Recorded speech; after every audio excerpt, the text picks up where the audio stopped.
जब ज़मीर और ज़र्फ का सौदा हो दोस्तों,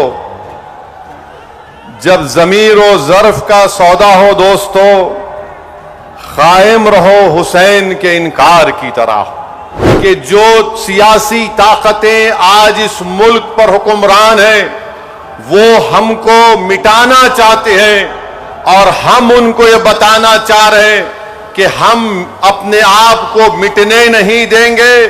इंशाअल्लाह ताला जमहूरी तरीके से तुम मिट जाओगे। 11 साल से नरेंद्र मोदी सिर्फ मुसलमानों की मजहबी शनाख्त पर हमला कर रहे हैं। 11 साल से नरेंद्र मोदी सिर्फ मुसलमानों की मस्जिदों को छीनने की कोशिश कर रहे हैं। नरेंद्र मोदी ये समझते हैं कि मैं बाबा साहेब अंबेडकर से बड़ा दूरअंदेश हूं। मिस्टर मोदी, आप अंबेडकर के पैर की धूल भी नहीं है, इस बात को याद रख लो आप। हम तौहीद परस्त हैं और हमको फख्र है इस बात का कि रब्बे कायनात जिस चीज का मालिक अल्लाह है, मोदी कह रहे हैं कि उसका मालिक अल्लाह नहीं रहेगा। अब मोदी आप खुद देखोगे अल्लाह कैसा बता देगा अपना जल्ले जलालहू, आप देखेंगे। आप इसको, इस कानून को तुमको वापिस लेना पड़ेगा। मोदी जी, आप शतरंज की चाल खेल रहे हैं, हम भी जानते हैं शतरंज कैसा खेलना सियासत में। ये वफ़ का कानून भारत के भाईचारगी के लिए नहीं है। झगड़े शुरू हो जाएंगे, मस्जिदों पर यह बोला जाएगा कि 500 साल पहले ऐसा था वहां पर, और ये बार बार बोलते टीवी पे, नहीं आपको वक्फ से क्या मिला? अरे क्या कोई आपके अम्मा के मेहर में आया है जो हमसे पूछ रहे आप? हमदर्द रूह अफ़ज़ा पिए तो वो भी वक्फ का है। कलेजे को ठंडक पहुंचती, तुम लोग पियो जरा रूह अफ़ज़ा। अब रूह अफ़ज़ा के खिलाफ उन्होंने जिहाद कर रहे जो नाक से ऐसा सूंघ के दूसरे नाक नकपुड़ी से निकालने का दर्ज देते।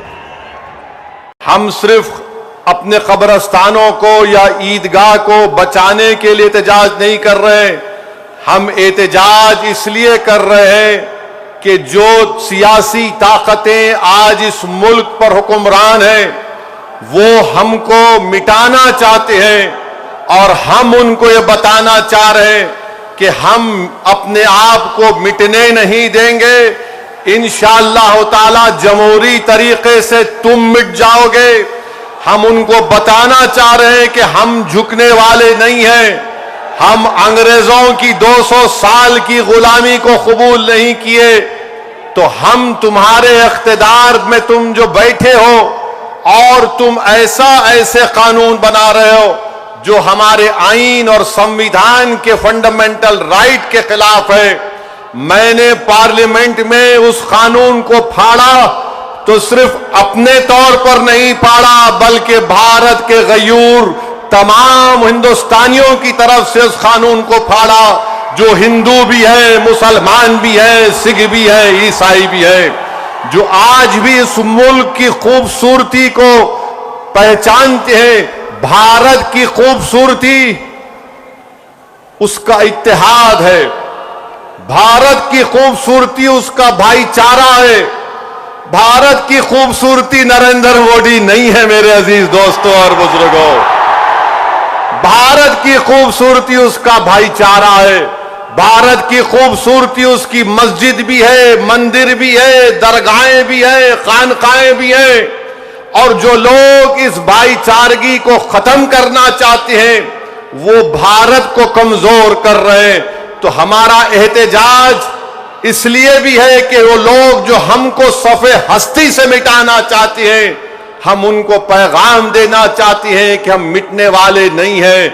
मैं बार बार कह चुका हूं, जब तक हम दुनिया में जिंदा है कयामत नहीं आएगी। जिस दिन हम चले जाएंगे सूर फूका जाएगा, याद रखो।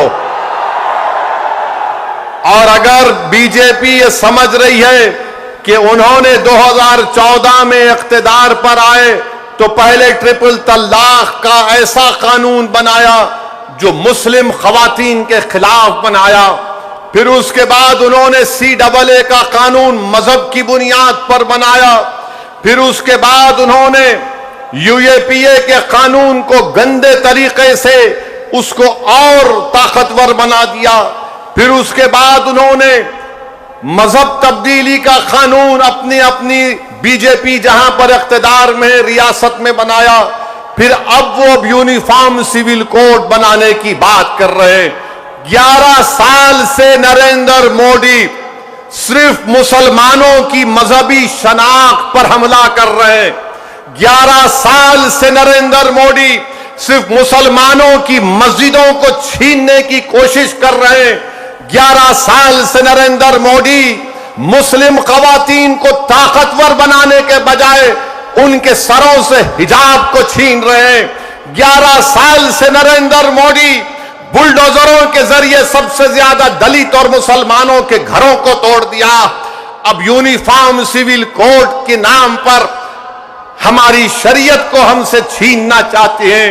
वो शरीयत जो शरीयत एप्लीकेशन एक्ट 1937 है, जब संविधान बन रहा था तो बाबा साहेब अंबेडकर ने कहा था कि शरीयत एप्लीकेशन एक्ट बरकरार रहेगा, मगर आज नरेंद्र मोदी ये समझते हैं कि मैं बाबा साहेब अंबेडकर से बड़ा दूरंदेश हूं। मिस्टर मोदी, आप अंबेडकर के पैर की धूल भी नहीं है, इस बात को याद रख लो आप मेरे अजीज दोस्तों और बुजुर्गों। और दूसरी बात यह, मैं आपसे कह रहा हूं कि अपने सफों में इत्तेहाद को मजबूत रखिए। ये लड़ाई जो आप और हम मिलकर अपने दीगर सेकुलर हिंदू भाइयों के साथ, सिख भाइयों के साथ लड़ रहे हैं, याद रखो बीजेपी संघ परिवार हमारे सफों से बाज मीर जाफर, मीर सादिक को खड़ा करेगी। इनसे एहतियात करो। मगर आज मालूम हुआ कि जाफर पाशा में कश्फो करामात भी है।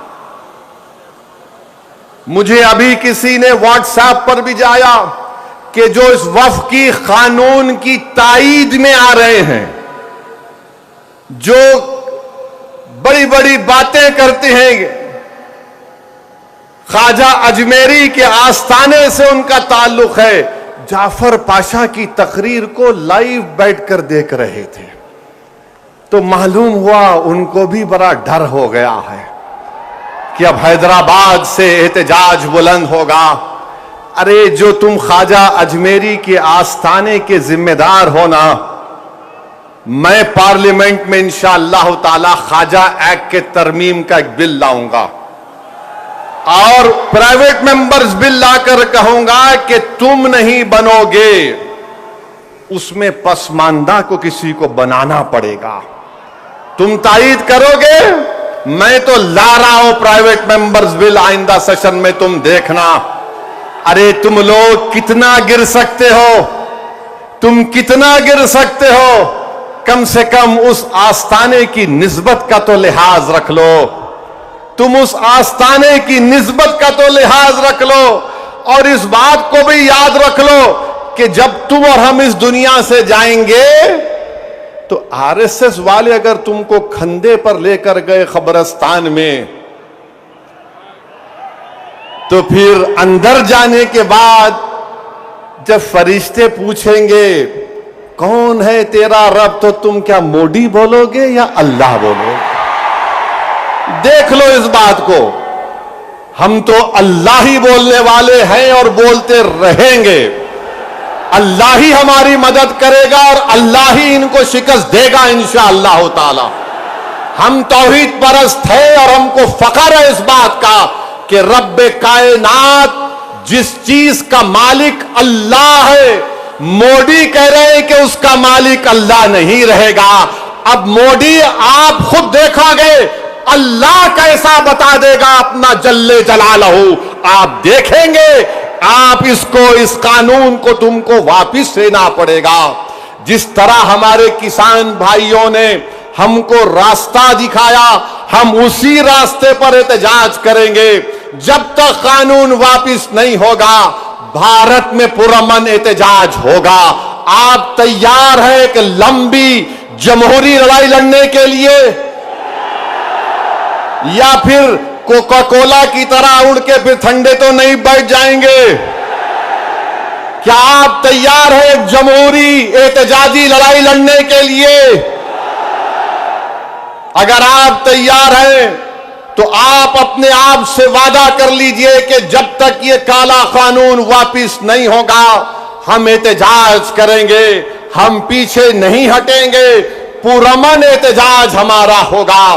याद रखो मेरे अजीज दोस्तों और बुजुर्गों, हम अल्लाह जिस जमीन का, जिस जायदाद का मालिक है उसकी हिफाजत के लिए आगे बढ़ रहे हैं।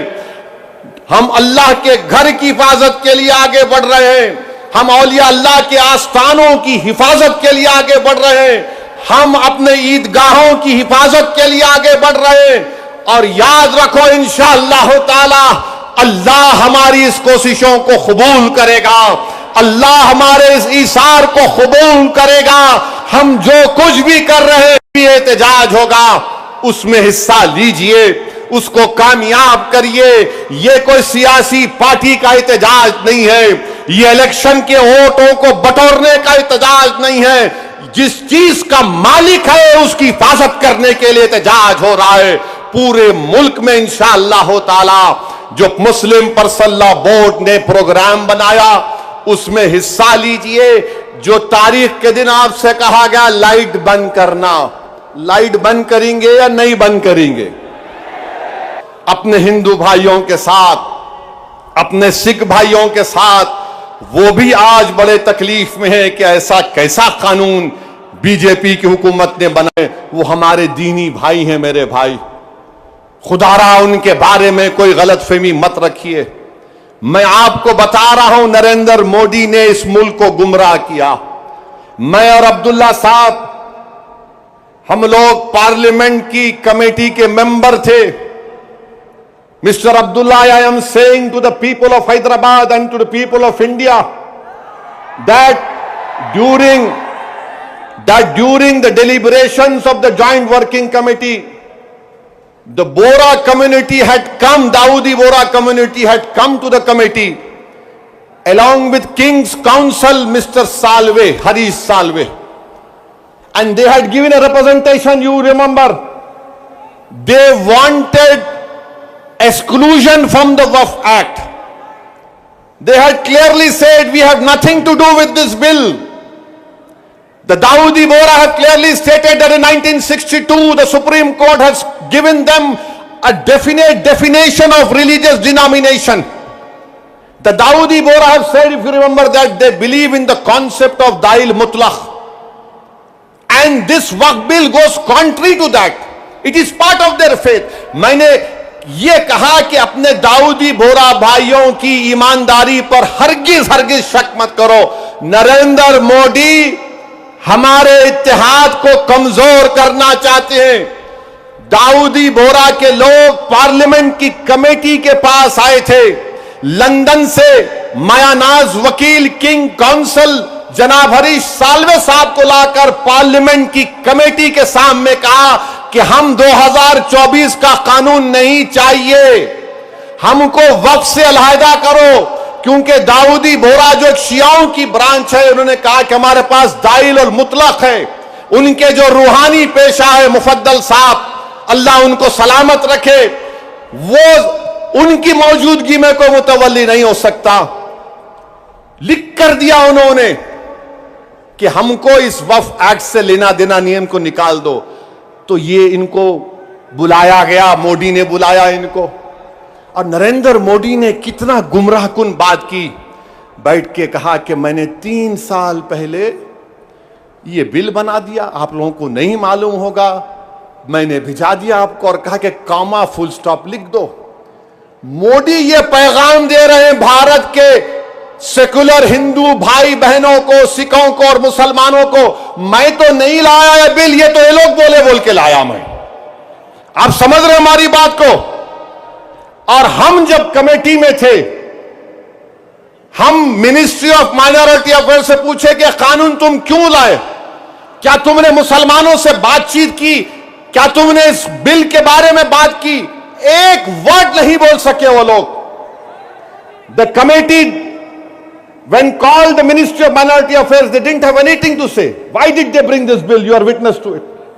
अब मोदी इन दाऊदी बोराओं को बदनाम करने के लिए, पूरे देश में पैगाम देने के लिए कि देखो मैं तो 3 साल पहले उनको बिल दिया था। मेरे भाई, ये साजिश है हमारे इत्तेहाद को कमजोर करने के लिए। मोदी जी, आप शतरंज की चाल खेल रहे हैं, हम भी जानते हैं शतरंज कैसा खेलना सियासत में। डॉक्यूमेंट्स है, आज मैं एक्स पर, सोशल मीडिया पर डॉक्यूमेंट्स डाल दिया हूं। दाऊदी बोरा लोगों ने कमेटी को दिया, वो 1924 से कह रहे हैं कि हमको वक्फ कानून में मत रखो, क्योंकि हमारा जो जूरिस्प्रूडेंस है, हमारा जो फिक्र है, वो दाइल मुतलक के ऊपर है। तो आपसे अपील कर रहा हूं कि अपने दिमाग में 1% भी दाऊदी बोरा हमारे दीनी भाइयों के खिलाफ कोई शक मत करिए। वो तो नहीं चाह रहे थे, इनको तो पप्पा जी बुला के बोल दिए आपको वजह से करा मैं। अब चौथी बात यह है, बीजेपी वाले बोल रहे इसमें सब कुछ है, मुसलमानों का फायदा है, औरतों का फायदा है। आज से थोड़े दिन पहले हैदराबाद में फतेह दरवाजे पे एक चालाक आदमी था, लगता है उन्हें भी मोदी जी की शागिर्दी में निकला सो था। उन्हें क्या बोला, आप मेरे पास आओ, जिसके सर टकले हैं मैं दवा देता हूं, बाल उग जाते। लाइन लग गई वहां पे, लगा दगा दवा लगा, बाल उगते। अब पब्लिक बेचारी, तो मोदी जी भी यही बोल रहे, दवा ले लो सब चीज ठीक हो जाती। इनकी दवा नहीं है, ये दवा मौत है। ये दवा नहीं दे रहे, मौत का पैगाम दे रहे। ये वक्फ को छीनने के लिए ला रहे हैं। आप सोचिए, दाऊदी बोरा लोगों ने सेक्शन 2 लिख कर दिया, तो मोदी ने क्या किया, दाऊदी बोरा का नाम लेके सेक्शन 2 बना के उस भारत के दौलतमंद आदमी जिसने हमारे खोजा भाई, ये भी शियाओं का एक ब्रांच है, खोजा ट्रस्ट से खरीद कर 21 करोड़ में अपना आलीशान महल बना लिया। सेक्शन 2 का फायदा उस शख्स को होगा। हम हैदराबाद में क्या बोलते, किसकी दुकान पे किसकी फातिया, क्या बोलते, नाना मामू की दुकान पे नाना की फातिया। तो दाऊदी बोरा को सामने रख के मुकेश भाई की फातिया पढ़ दी है इन्होंने काम कर दिया। सेक्शन 2 से उनको फायदा होगा। तो आपको और हमको मुत्तहिद रहना है, शिया सुन्नी इत्तेहाद को मजबूत रखना है। आप शिया सुन्नी इत्तेहाद को मजबूत रखेंगे ना मेरे भाई?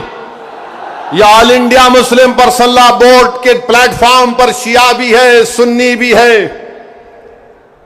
ये पैगाम मुस्लिम पर्सनल लॉ बोर्ड देता है कि हम अपने इत्तेहाद को मजबूत रखें। दाऊदी बोरा को मोदी धोखा दे दिए, उनके नाम को इस्तेमाल करके मुकेश भाई को बोले लो गुलाब जामुन खाओ एंड बी हैप्पी। उनके अच्छे दिन आ गए।